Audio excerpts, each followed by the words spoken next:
Hi guys, welcome back to my channel again.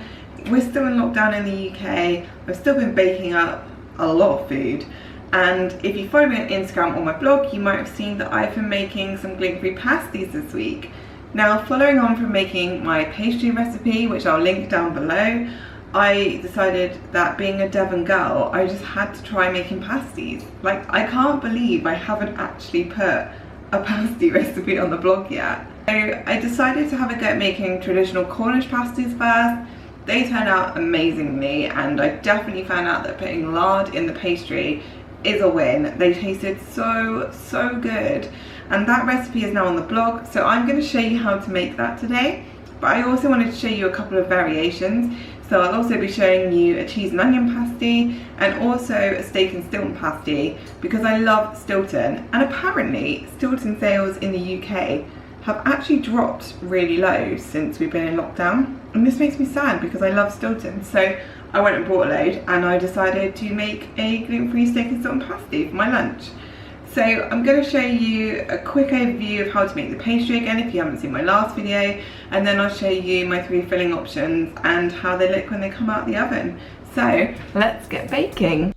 So as a reminder for those of you on how to make my gluten-free pastry, you want to add some plain gluten-free flour and xanthan gum to a mixing bowl along with your butter, or in the case of my traditional pasties, I actually did half butter and half lard, which worked really well. So you then want to breadcrumb the mixture with your fingers before adding in your eggs along with a tiny little bit of cold water. Use a fork to bring this together into a dough, roll it into a ball, and then you want to chill it in the fridge for at least half an hour.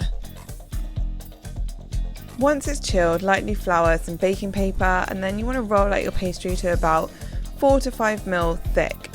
And then once it's the right size, we're going to use a side plate, which is about 20 centimeters, to cut round.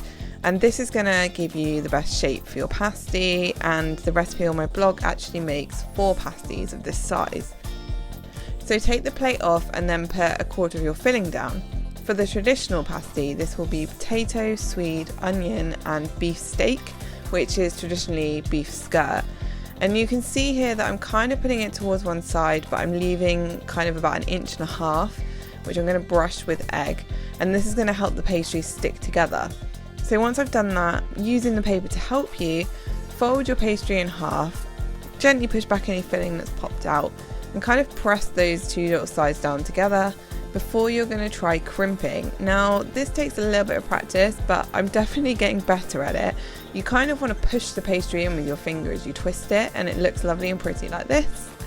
And then once you've done that, pop some holes in the top just so that any steam can escape, and that is how you make your traditional pasty. Now for your cheese and onion, the mix is basically potato, cut up white onion and grated mature cheddar. Now I'll pop the actual quantities down below, and both these mixes are seasoned with salt and pepper, and that's it. So they're really simple. And then the same again, you want to brush that side with egg and then use the paper to help you fold the pastry over. And then crimp it up. Don't worry too much if you get any little splits or holes. You can kind of patch these up with some extra pastry, or you can just leave them. It's completely up to you. Now I'm going to pop a cross on the top of this one so that I know that it's a different flavour pasty. And again, that one's all done. Now finally, for my steak and stilton pasty, I've basically just chopped up the steak and potato, just like with the other one, a little bit of onion, and then I've popped some stilton in as well. I like a lot of stilton, but you might just like a little bit. It's completely up to you. And again, I'll post some ideas on quantities in the description below. But again, the same idea, pop your filling in, fold it over, and then crimp your pasty. Now, I kind of was starting to get the hang of this, and you can see that the more you do, kind of the easier it gets. Don't worry again about any little holes, and then I'm popping 3 slits in the top of this one, just so I know that that's the one with stilton in. And that's it. It's really that easy to fill your pasties. So once they're filled and crimped, you just want to make sure that you're going to brush them all with some beaten egg. This is going to make sure that they go lovely and golden when they're in the oven, so make sure you get a good coating on there. And then once you've done that, pop them in the oven, about 160 degrees fan for 50 to 55 minutes. And there you go. Here's my traditional pasties looking gorgeous and golden, and my cheese and onion ones as well. Doesn't matter that some of the cheese has come out, I think it adds to the look. And finally, my favourite, the steak and stilton one, which I had a cheeky little taste of before I finished this video. And as you can see, cut it in half. The pastry is beautiful and flaky, the inside is deliciously cooked, and they are just heavenly and so easy to make. There you have it guys, cheese and onion pasties fresh from the oven. I am definitely tucking into these in a minute.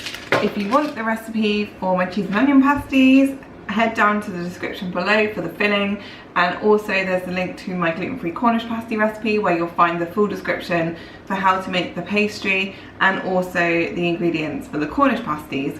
And if you want to make the steak and stilton pasty, basically I just substituted the swede for some extra potato and then I chucked a load of stilton on top. I really hope you find these recipes helpful. I would love to see your pasty creations. I'm going to practice my crimping because I think it's getting better, but it's not great. So I'd love to know if you've got any top tips for making gluten-free pasties, your favourite pasty filling. Let me know in the comments below. Give this video a thumbs up if you like it, and I will see you guys again soon. Bye!